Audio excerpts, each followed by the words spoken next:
السلام عليكم ورحمة الله وبركاته. الحمد لله نحمده ونستعينه ونستغفره ونعوذ بالله من شرور أنفسنا وسيئات أعمالنا. من يهده الله فلا مضل له ومن يضلل فلا هادي له، وأشهد أن لا إله إلا الله وحده لا شريك له، وأشهد أن محمدًا عبد الله ورسوله. اللهم صل وسلم على نبينا محمد وعلى آله وأصحابه ومن تبعهم بإحسان إلى يوم الدين. أما بعد، আজকের এই মহতী অনুষ্ঠানের সম্মানিত অতিথিবৃন্দ, প্রিয় ভাই পরিচালক এবং আমার সামনে উপস্থিত যারা শুনছেন, আমাদের সাথে এই আলোচনার শুরু থেকে যারা উপস্থিত রয়েছেন, সবাইকে আমরা স্বাগত জানাই। আহলান ও সাহলান বিকুম। এখানে যারা উপস্থিত রয়েছেন দেখাই যাচ্ছে সবাই তরুণ। অতএব আমরা আজকে তরুণদের জন্যে আল কোরআন এবং আস সুন্নাহ কি নাসিহা দিচ্ছে সেটা নিয়ে আলোচনা করব ইনশাআল্লাহ। তার আগে দু একটি কথা একটু বলে নেই। তারুণ্য কিংবা তারুণ্যের বয়স, এটা আল্লাহর সবচেয়ে বড় নেয়ামত। আর এই জন্যেই তিনি এই বয়সের মধ্যে মানুষের এই বয়সের মধ্যে সবচেয়ে বেশি শক্তি দিয়েছেন, মেধা দিয়েছেন, স্পৃহা দিয়েছেন। তরুণরা যা করতে পারে অন্য কেউ তা করতে পারে না। এটা আল্লাহ তাআলা যুগ যুগে দেখিয়েছেন, একদম শুরু থেকে আজ পর্যন্ত। এজন্য তারুণ্যের গুরুত্ব অনেক বেশি। জীবনের সবচেয়ে ভালো কাজ এই বয়সে করা যায়। আমরা যেটা দেখি যে নবী সাল্লাল্লাহু আলাইহি ওয়াসাল্লামের সাথীদের মধ্যে তরুণরাই কিন্তু অগ্রসর ছিল। স্কলারদের মধ্যে দেখি সব তরুণ। আব্দুল্লাহ ইবনে ওমর, আব্দুল্লাহ ইবনে আব্বাস, আব্দুল্লাহ ইবনে মাসউদ, আব্দুল্লাহ ইবনে আমর ইবনে আস, এরা সব তরুণ তরুণ সাহাবী। সেনাপতি তারাও তরুণ।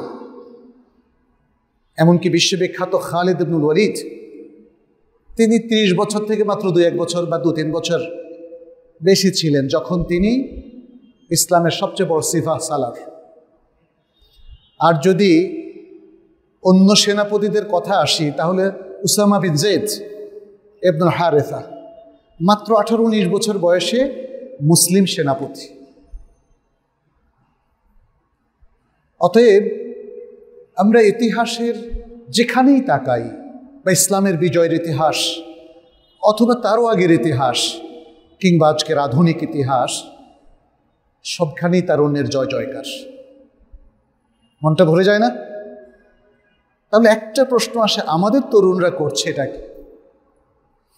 এখানে আমরা দেখি যে আল কোরআন সূরাতুল কাহফের মধ্যে ইমানের তরুণদের কথাও বলছে। ফিতিয়াতুল ইমান, দ্য ইউথ অফ ইমান। আমরা দেখি আল কোরআন বলছে ইউসুফ একজন তরুণ ছিলেন। ইব্রাহিম আলাইহিস সালামকেও আল কোরআন তরুণ হিসাবে উল্লেখ করছে। ইউকালু লাহু ইব্রাহিম, তাই না? কোরআনের মধ্যে আল্লাহ তাআলা বলেছে। আল্লাহ তাআলা তারুণ্যকে বিশেষ গুরুত্ব দিয়েছেন। এই জন্যে আল কোরআনের বিভিন্ন জায়গায় তরুণদের আলোচনা করেছেন এবং ভালো তরুণদের আলোচনা করেছেন। এই তরুণদের মধ্যে একদল ছিল রাসূল, আরেক দল ছিল নবী, রাসূল নন, শুধু নবী। আরেক দল ছিলেন ইমানের তরুণ। ইতিবাচক কাজের জন্যে তারা নিজেদেরকে গঠন করেছিলেন, আত্মগঠন করে দুনিয়ার সার্বিক উন্নয়ন, মানব উন্নয়নে আত্মনিয়োগ করেছিলেন। সেই জন্যেই তারুণ্যকে কোরআন এবং সুন্নাহ সর্বাত্মক গুরুত্ব দিয়েছে। আল কোরআনের বিশেষ একটা সূরা, সূরাতুল লোকমান, এর মধ্যে আমরা দেখি পিতা তার তরুণ সন্তানকে নির্দেশ দিচ্ছেন, তাকে কিছু উপদেশ দিচ্ছেন, তাকে কিছু কাউন্সেলিং করছেন, কনসালট্যান্ট হিসাবে তাকে জীবনের গাইডলাইনটা দিচ্ছেন। আল্লাহ তাআলা এই নাসিহাটা খুব পছন্দ করলেন এবং তারপর তিনি এই নাসিহাটা সূরা লোকমানের মধ্যে উদ্ধৃত করে দিলেন। আমাদের সবার সবচেয়ে প্রিয় মানুষকে বাবা মা। মা একটা অনন্য উচ্চতায় আছেন, কিন্তু তারপরেও ইসলাম বাবাকে অভিভাবক বানিয়েছে। বাবা হচ্ছেন আমাদের জীবনের সবচেয়ে বড় মেন্টর, গাইড, মুআল্লিম এবং শিক্ষক। এই জিনিসগুলো আমরা ভুলে গেছি আসলে আজকের মুসলিম পরিবারগুলো ভুলে যাওয়ার কারণে নানা ধরনের সমস্যা দেখা দিয়েছে। তাইলে বাবা একাধারে আমাদের শিক্ষক, আমাদের প্রায় সবারই বাবার হাতে শিক্ষার হাতে খড়ি, তাই না? এবং বাবা আমাদের গাইড, বাবা আমাদের মেন্টর, বাবা আমাদের কাউন্সিলর। আমাদের প্রত্যেকের বাবাকে কি আমরা এভাবে পেয়েছি? এটা একটা প্রশ্ন। যে তরুণ পেয়েছে সে সফল, কারণ তাকে আর বাইরে হাতড়ে বেড়াতে হচ্ছে না যে আমার একজন মেন্টর দরকার, কাকে পাই? আমার একজন কাউন্সিলিংয়ের জন্য যথাযোগ্য লোক দরকার, কাকে পাই? আমার একজন ভালো শিক্ষক দরকার, কাকে পাই? তাই না? এজন্যই আজকে তরুণদের মধ্যে বিশাল একটা সংখ্যা বকে যাচ্ছে, ভুল পথে চলে যাচ্ছে, মেন্টরিং নাই। বাবা মায়ের কিছু স্নেহ মমতা পেলেও তাদের কাছে সুশিক্ষা পাচ্ছে না এবং তাদের কাছে জীবনের গাইডলাইনটা পাচ্ছে না, সুন্দর নাসিহা পাচ্ছে না, প্যারেন্টিংটা পাচ্ছে না। ফলে তাই না, এই যে বিশাল ঢাকা বিশ্ববিদ্যালয়,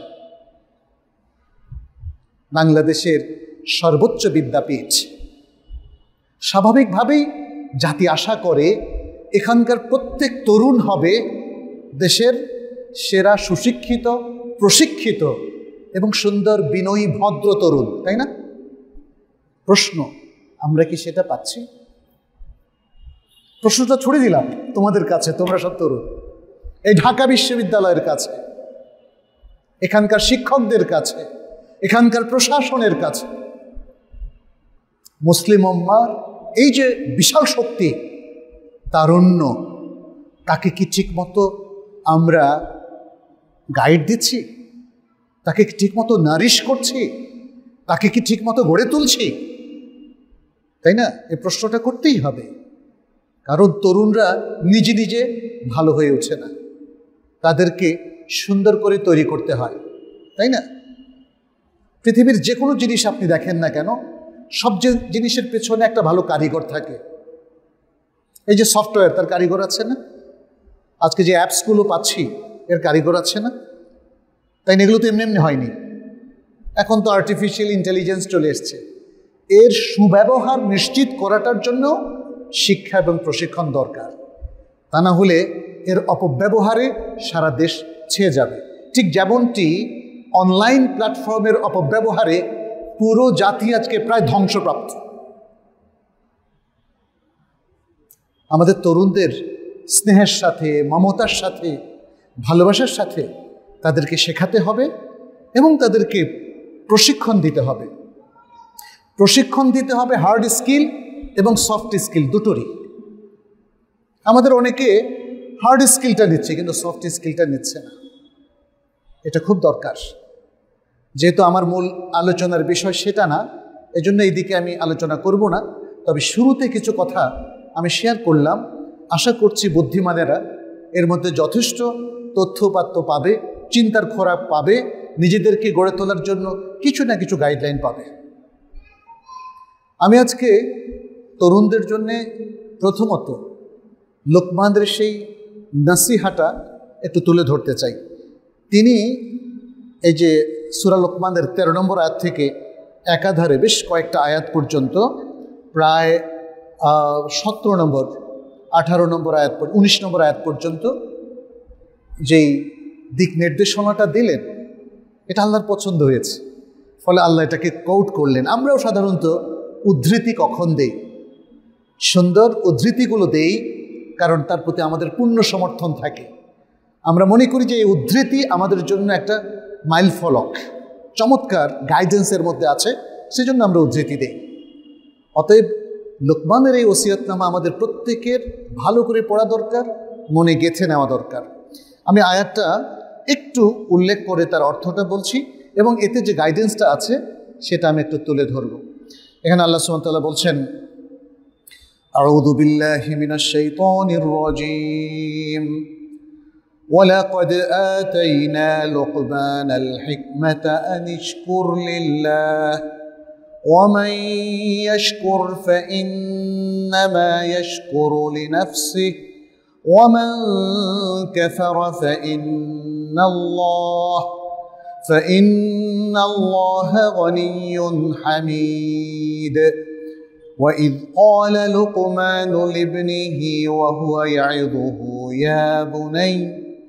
يا بني لا تشرك بالله إن الشرك لظلم عظيم ووصينا الإنسان بوالديه حملته أمه وهنا على وهن وفصاله في عامين أن اشكر لي ولوالديك إلي المصير وإن جاهداك على أن تشرك بي ما ليس لك به علم فلا تطعهما وصاحبهما في الدنيا معروفا واتبع سبيل من أناب إلي ثم إلي مرجعكم فأنبئكم بما كنتم تعملون يا بني إنها إن تك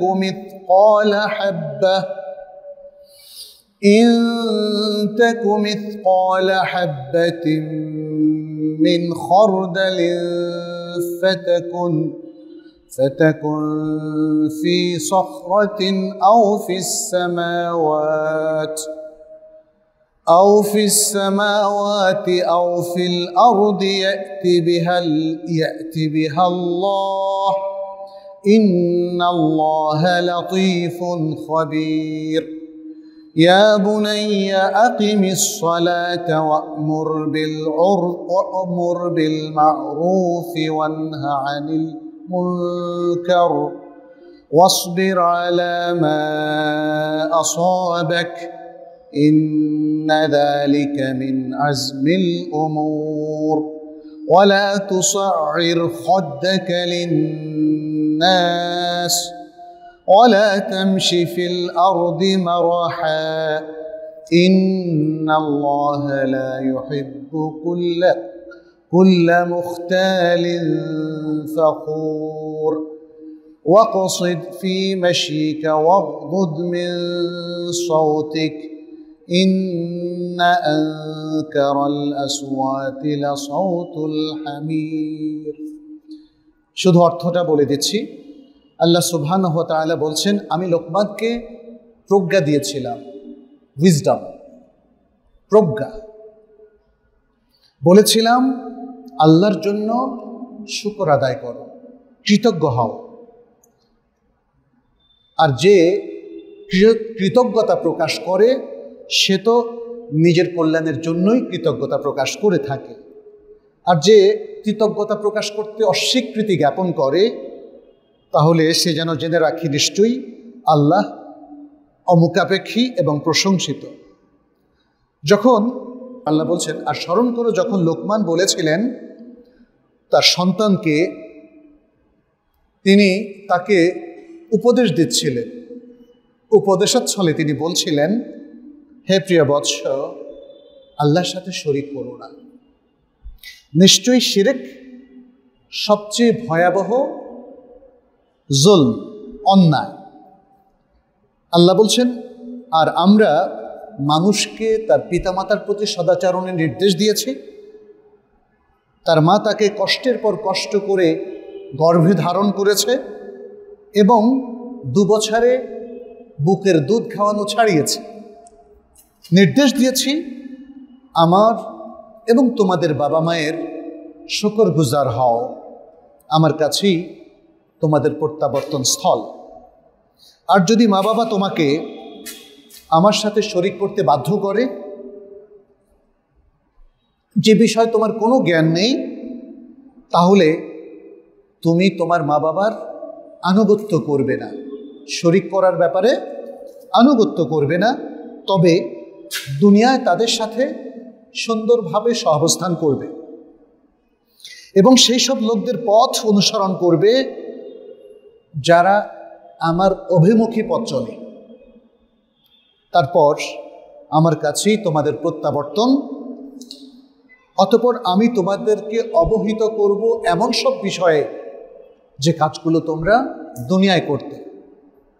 হে প্রিয় বৎস, জেনে রাখো, যদি কোথাও সর্ষে দানা পরিমাণ কোনো কিছু থাকে অথবা তার উপর সেটা পাথরের অভ্যন্তরে অবস্থিত থাকে, অথবা এই মহাশূন্যের আসমানের কোথাও তার অবস্থিতি থাকে, কিংবা জমিনের কোথাও থাকে, আল্লাহ সেটা আনয়ন করবেন। একটা সর্ষে দানা পরিমাণ কোনো কিছু এই মহাশূন্যের এই সৃষ্টির যে কোনো জায়গায় থাকুক না কেন, আল্লাহ সেটি নিয়ে আসবেন কি জন্যে? বিচারের জন্য। লুকানোর কোনো কিছু থাকবে না। নিশ্চয়ই আল্লাহ সূক্ষ্মদর্শী, সব কিছু সম্পর্কে তিনি খবর রাখেন। হে প্রিয় বৎস, সালাত কায়েম করো, ভালো কাজের নির্দেশ দাও, অন্যায় থেকে নিষেধ করো, এবং এসব কাজ করতে গিয়ে তোমার উপর যে মুসিবত আসবে সে তখন সবর করো, ধৈর্য ধারণ করো। নিশ্চয়ই এটি দৃঢ় শক্তি সম্পন্ন কাজের অন্তর্ভুক্ত।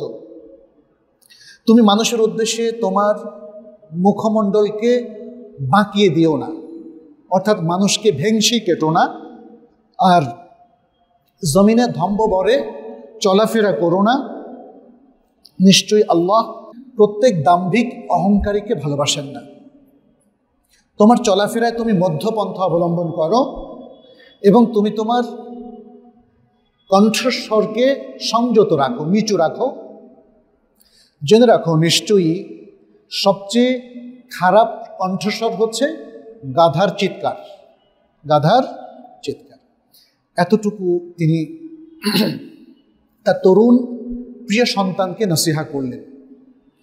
বাবার সবচেয়ে প্রিয় মানুষ হচ্ছে তার সন্তান, আর সন্তানের সবচেয়ে প্রিয় মেন্টর হচ্ছে, প্রিয় অভিভাবক হচ্ছে তার বাবা।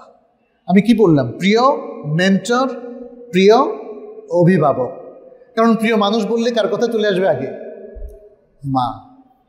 মা মা আমাদের সবচেয়ে প্রিয় মানুষ, কিন্তু বাবা হচ্ছে প্রিয় মেন্টর এবং প্রিয় গাইড, প্রিয় শিক্ষক এবং প্রিয় অভিভাবক। খেয়াল করে দেখুন, তাহলে বাবার রোলে বাবাই পৃথিবীর সবচেয়ে প্রিয়, আর মায়ের রোলে মা প্রিয় মানুষ।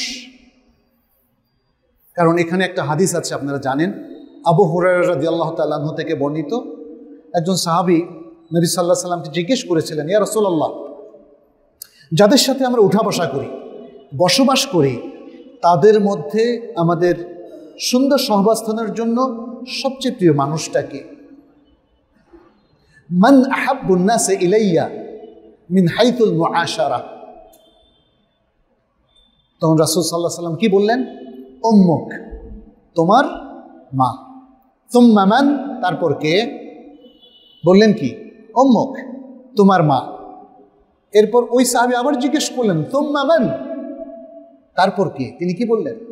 উম্মুক, তোমার মা। প্রথম 3 বারে কার কথা বললেন? মা।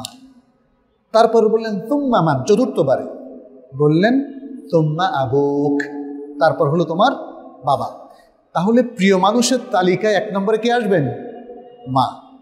কিন্তু প্রিয় অভিভাবক, প্রিয় শিক্ষক, প্রিয় মেন্টর, প্রিয় গাইডের তালিকায় 1 নম্বরে আসবেন বাবা। বাবার প্রজ্ঞা বেশি, বাবার দায়িত্ব বেশি। তারবিয়াতের, প্যারেন্টিংয়ের মূল দায়িত্বশীল হলেন বাবা। আর এই জন্যই বাবাকে দিয়ে আল্লাহ তাআলা এমন একটা সুন্দর নাসিহা বলালেন। এখানে কি কি নাসিহা করলেন? পৃথিবীর সবচেয়ে প্রিয় অভিভাবক, প্রিয় মানুষ, প্রিয় মেন্টর তার প্রিয় সন্তানের জন্যে, সেটা আমি বলছি। আয়াতগুলো পড়লাম, তার অর্থটা করলাম। এখানে একটা একটা করে বলি আমরা। তিনি প্রথম যে নির্দেশটা দিলেন, নাসিহাটা করলেন, সেটা হলো তৌহিদ। তুমি তৌহিদটাকে মেনটেন করবা, তৌহিদের নলেজটা তুমি অর্জন করবা, পাশাপাশি শিরক করবা না, পাশাপাশি শিরক করবা না। কারণ পজিটিভ এবং নেগেটিভ এটা হলো আল্লাহর সৃষ্টির ধরন। প্রত্যেকটা জিনিসের মধ্যে, ইভেন ইন্টেলেকচুয়াল জিনিসের মধ্যেও পজিটিভও আছে, নেগেটিভও আছে। এই যে ইলেকট্রিসিটির তার, পজিটিভ নেগেটিভ আছে না? এই যে মানুষ, আমরা নারী এবং পুরুষ, দেখুন দুটো দুটো জোড়ায় জোড়ায় সব কিছু আল্লাহ তাআলা সৃষ্টি করেছে। নারীরা নেগেটিভ না, কিন্তু দুটো শ্রেণী, নারীরাও পজিটিভ। কিন্তু আমরা জাস্ট জোড়ায় জোড়ায় বললাম। নেগেটিভ এবং পজিটিভ কোথাও কোথাও আল্লাহ সৃষ্টি করে জোড়া সৃষ্টি করলেন, কিন্তু এটা একটা আরেকটার বিপরীত। ভালো এবং মন্দ। আল্লাহ পৃথিবীতে কি শুধু ভালো দিয়েছেন নাকি শুধু মন্দ দিয়েছেন? সুখ এবং দুঃখ, আমাদের জীবনে সুখ এবং দুঃখ, সবল এবং দুর্বল, প্রত্যেকটা জায়গায় জায়গায় এটা আছে। তাহলে এখানে তৌহিদও আছে, শিরক আছে। আমরা কি দুটোর মিক্স করব নাকি শুধু নির্ভেজাল তৌহিদ আমাদেরকে মানতে হবে? নির্ভেজাল তৌহিদ। এই জন্যে আমরা লক্ষণীয়, যেখানে লোকমান তার সন্তানকে বলেন নাই যে ওয়াহিদিল্লাহ ওয়ালা তুশরিক বিহি শাইআ, তুমি তৌহিদ মেনটেন করো, তৌহিদকে মেনে নাও এবং শিরিক করো না। কারণ তিনি বলেছেন কি, লা তুশরিক বিল্লাহ, ইয়া বুনাইয়া লা তুশরিক বিল্লাহ, তুমি আল্লাহর সাথে শরিক করো না। কারণ এই নেগেটিভটাকে যখন আমরা প্রতিহত করতে পারি, তখন সমাজের মধ্যে ইতিবাচকটা ভরে যাবে। এই জন্য ইসলাম সবসময় ফোকাস করে অন্যায় দূর করা, খারাপটাকে প্রতিরোধ করা, পৃথিবীর যত নেগেটিভ জিনিস আছে সেটাকে প্রতিহত করা। তাহলে সবচেয়ে মিনিমাম পজিটিভ দিয়ে আমরা পথ চলা শুরু করতে পারবো। কিন্তু শক্তিশালী পজিটিভটা আনতে হলে শিক্ষা লাগবে, প্রশিক্ষণ লাগবে, মনে রাখতে হবে, তাই না? আমি মন্দটাকে যদি অপসারণ করি নিশ্চিতভাবে, তাহলে একটা সুন্দর জীবন আমি স্টার্ট করলাম। বাট এই জায়গায় কি থাকলে চলবে আমাদের? না, আমাকে শক্তিশালীভাবে সমাজের মধ্যে সততা, বিশুদ্ধতা, ঈমান, আমলে সলেহ এগুলো প্রতিষ্ঠা করতে হবে। নাহলে একটা জাতির জাগরণ হয় না, একটা জাতি উন্নত হয় না। নেগেটিভ বৈশিষ্ট্য দিয়ে একটা জাতি দুনিয়ার কোনো জায়গায় উন্নয়ন পায় না, তাহলে আল্লাহর কাছে কিভাবে পাবে? আল্লাহকে এত দুর্বল মনে করছি কেন আমরা? এখানে যদি কোনো কাজে, ধরে নিলাম একটা বিল্ডিং হচ্ছে, একটা রোড হচ্ছে, একটা প্রজেক্টে কাজ হচ্ছে, চরম দুর্নীতি হলো, ওই কাজের মাধ্যমে কি প্রকৃত উন্নয়নটা হবে? না। এখানে চরিত্র ধ্বংস হলো একদল লোকের, যারা প্রজেক্টে কাজ করলো, এবং জিনিসটা কি সুন্দর মতো তৈরি হলো? আমরা অনেক রোডের কথা জানি, যেখানে 100 টাকা বাজেট থাকলে 80 টাকাটা লুট হয় আর 20 টাকার কাজ হয়। এটা কি উন্নয়ন বলা চলে? এটা উন্নয়ন না। ইসলাম বলে আমাকে এখানে আমার যে স্যালারিটা আসে বা যে টাকাটা আমার নেওয়ার কথা, নিয়ে বাকি টাকা ফুল কাজ করতে হবে। তাহলে ইসলাম যে নির্দেশনা দিয়েছে দেখেন, সেটার মধ্যে পরিপূর্ণ চূড়ান্ত সাফল্য, চূড়ান্ত উন্নয়ন দুনিয়া এবং আখিরাতের। এই জন্য সূরা আল আরাফের 96 নম্বর আয়াতে আল্লাহ সুবহানাহু ওয়া তাআলা যে কথাটা বললেন, এটা খুব সারা বিশ্বের সকল মানুষের জন্য খুব প্রতিধানযোগ্য। বললেন কি, ওয়ালাউ আন্না আহলাল কুরা আমানু ওয়াত্তাকাউ লাফাতাহনা আলাইহিম বারাকাতিন মিনাস সামাই ওয়াল আরদ, যদি জনপদের লোকেরা ঈমান অবলম্বন করত আর তাকওয়া অবলম্বন করত, তাহলে আমরা আসমান এবং জমিনের প্রাচুর্য, বারাকা উন্মুক্ত করে দিতাম। এই প্রাচুর্যটাই হচ্ছে উন্নয়ন। তাহলে উন্নয়নের জন্য দুটো শর্ত, ঈমান এবং তাকওয়া। আর ঈমানের সবচেয়ে গুরুত্বপূর্ণ পার্ট হলো তাওহীদ ওয়া আদামুশ শিরক। তাওহীদ নিশ্চিত করা আর শিরকটাকে নিশ্চিতভাবে অপসারণ করা, প্রতিরোধ করা ঈমান। আর তাকওয়া হচ্ছে ঈমানটার পরবর্তী পদক্ষেপগুলো, যেখানে প্রতিটা কাজে আমরা আল্লাহকে স্মরণ রাখব। এটাকে বলে মোরাকাবাতুল্লাহ। মোরাকাবাতুল্লাহ। আরেকটা মোরাকাবা আছে, ধ্যানে বসে আল্লাহ আল্লাহ জিকির করে সারাক্ষণ। ওই মোরাকাবাটা আমাদের মুসলিমদের অনেকেই অভ্যাসে রূপান্তরিত করেছে, বাট ওটা আসলে এটা মাশরু, শরিয়া সম্মত কোনো আমল নয়, ওর কোনো দলিল নাই। আল্লাহর মোরাকাবা মানেই হচ্ছে প্রত্যেকটা কাজে স্মরণ রাখা, there is Allah, there is আল্লাহ, আল্লাহ আছেন, আল্লাহ দেখছেন। আল্লাহ দেখছেন কি আমি করছি, তাহলে কি আল্লাহ দেখছেন? আমার পক্ষে কি কোনো খারাপ কাজ করা সম্ভব? সম্ভব না।